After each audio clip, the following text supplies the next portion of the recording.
नमस्कार मित्रांनो. आजच्या या व्हिडिओमध्ये आपण चर्चा करणार आहोत 4 ऑक्टोबर ज्यांची जन्मतारीख आहे, त्यांचं संपूर्ण व्यक्तिमत्व, त्याचप्रमाणे येणारं संपूर्ण वर्ष हे तुमच्यासाठी नेमकं कशा प्रकारचं असेल, या संदर्भातली खुलासेवार चर्चा आपण या व्हिडिओमध्ये करणार आहोत. सुरुवातीला ज्यांची जन्मतारीख 4 ऑक्टोबरची आहे, त्या सर्वांना जन्मतारखेच्या, जन्मदिनांकाच्या मनापासून शुभेच्छा. येणारं संपूर्ण वर्ष हे तुमच्या इच्छा, आकांक्षा पूर्तीचे ठरो, हीच आमची सदिच्छा. व्यक्तिमत्वाबद्दल सांगायचं झालं तर 4 ऑक्टोबर ज्यांची जन्मतारीख आहे, त्यांचं व्यक्तिमत्व हे सामान्यापेक्षा थोडंसं निराळं असतं. म्हणजे त्यांचं वागणं, बोलणं, समाजाकडे बघण्याचा दृष्टिकोन हे सर्व काही याच्यामध्ये भिन्नता असते. खरं तर यांच्या वागण्याबद्दल किंवा यांच्या स्वभावाबद्दल, यांच्या विचारांबद्दल लवकर समजणं थोडंसं कठीण असतं. सामान्य जनांपेक्षा वेगळे ह्यांचे विचार असतात. थॉट प्रोसेस सुद्धा वेगळी असते. खरं तर ती खूप ॲडव्हान्स असते किंवा आधुनिक असते. तसं सांगायचं झालं तर फॅशनच्या प्रती सुद्धा किंवा राहणीमानाच्या बाबतीत सुद्धा कधी-कधी तुम्हाला हे अति फॅशनेबल वाटतील, तर कधी-कधी अगदीच त्यांची फॅशन ही जगापेक्षा वेगळी वाटेल. मुळात ती फॅशन ही वाटणार नाही. मुळातच ह्या ज्या व्यक्ती असतात त्यांचा विचार किंवा यांचं बौद्धिक जरी बघितलं, बौद्धिक अतिशय चांगलं असतं.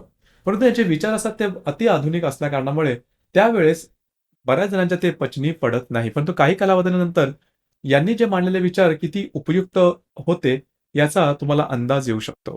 असं असले तरी त्यांची वाणी तिखट असते, स्ट्रेट असतात, टोकाचा विचार करणारे असतात आणि खरं तर या ज्या व्यक्ती असतात, स्वतःच्या कंडिशनवरती किंवा अटीवरती जीवन जगणारे असतात. म्हणजे इतर लोकं काय म्हणतील, समाज काय म्हणेल, आपली इमेज कशी राहील, याचा ते जराही विचार करत नाही आणि यामुळेच यांच्यापासून लोकं 4 हात लांब राहणं पसंत करतात. परंतु या त्यांच्या स्वभावामुळे या ट्रस्टवर्थी मात्र नक्कीच असतात. म्हणजे जे त्यांच्या हृदयात असतं तेच त्यांच्या ओठांवर असतं आणि त्यामुळे तुम्ही यांच्यावरती विश्वास ठेवू शकता. उगाच समोरच्याला गोड-गोड वाटावं म्हणून साखर पेरणी करणं, हे यांच्या स्वभावात मुळातच नसतं, जी की चांगली गोष्ट आहे. परंतु वाणी थोडीशी तिखट असते, हे मात्र निश्चित. अर्थात यांची बुद्धी चांगली असते, परंतु वाणी तिखट असल्या कारणामुळे आणि दुसरी गोष्ट म्हणजे ॲडजस्ट करण्याची तयारी यांची जवळ नसल्या कारणामुळे बऱ्याच वेळेस एकच एका ठिकाणी कार्यक्षेत्रासंदर्भात राहणं कठीण होतं. त्याच्यामुळे करिअर यांची नेहमी बदलत असतात.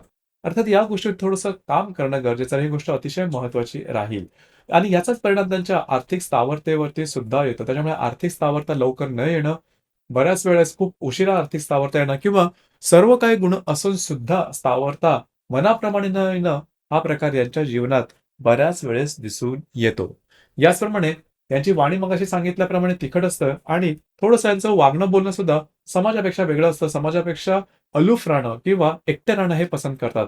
म्हणजे मगाशी जसं सांगितलं, की स्वतःच्या अटींवरती जीवन जगणारे असतात. त्याच्यामुळे समाज काय म्हणेल, समाज कशाप्रकारे वागेल, समाजापासून आपण तुटत जातो आहे, यांची तमा मात्र यांना नसते. ते स्वतःच्या हिशोबाने काम करणारे असतात.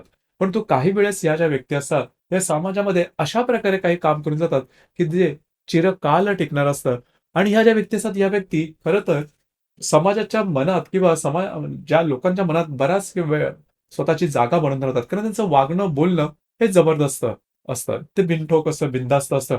कुणालाही ते तसे घाबरणार नाहीत. आकलनशक्ती तर प्रचंड असते. कुठल्यातरी एका शास्त्राचा किंवा शास्त्र शाखेचा हे अगदी व्यवस्थितपणे अभ्यास करून सखोलता सुद्धा गाठतात. फक्त थोडंफार ॲडजस्ट करणं किंवा ह्या गोष्टी जर का किंवा त्यांची वाणी जर का चांगली असेल, तर ह्या व्यक्ती जीवनात भरपूर पुढे जातात. या गोष्टीवर थोडंसं लक्ष देणं गरजेचं राहील. लागणं, कापणं, खरचटणं. त्याचप्रमाणे शारीरिक व्याधींच्या संदर्भातले त्रास त्यांना होऊ शकतात. शारीरिक दुखापतीच्या संदर्भातले सुद्धा त्रास होणं त्रास होऊ शकतात. पाठीपोटाचे त्रास होणं किंवा त्याच्यावरती ऑपरेशन होणं इथपर्यंत काही गोष्टी होऊ शकतात. याचप्रमाणे ह्या ज्या व्यक्ती असतात, यांना पित्याचं सुख कमी मिळणं, पित्यापासून लांब राहणं, पित्याशी न जगणं किंवा पित्याच्या आयुष्यात आर्थिक चढ-उतार होणं आणि त्याचा परिणाम यांच्या आयुष्यावरती होणं, हा प्रकार यांच्या एकंदरीतच व्यक्तिमत्त्वामध्ये किंवा जीवनावरती जास्त प्रमाणात झालेला दिसून येतो. मगाशी सुरुवातीला सांगितल्याप्रमाणे यांच्या वागणुकीचा अंदाज येत नाही. मात्र जर का यांनी स्वतःच्या जीवनामध्ये चिकाटी किंवा कन्सिस्टन्सी ठेवली, तर ह्या व्यक्ती जबरदस्त पुढे जाऊ शकतील. येणारं संपूर्ण वर्ष हे तुमच्यासाठी अतिशय उत्तम असणार आहे.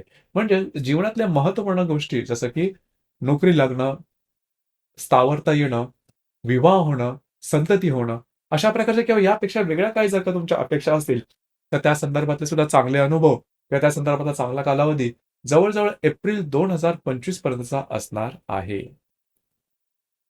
तर मित्रांनो, हे होतं 4 ऑक्टोबर ज्यांची जन्मतारीख आहे, त्यांचं संपूर्ण व्यक्तिमत्व आणि येणारं संपूर्ण वर्ष हे नेमकं कशा प्रकारचं असेल, या संदर्भातली चर्चा.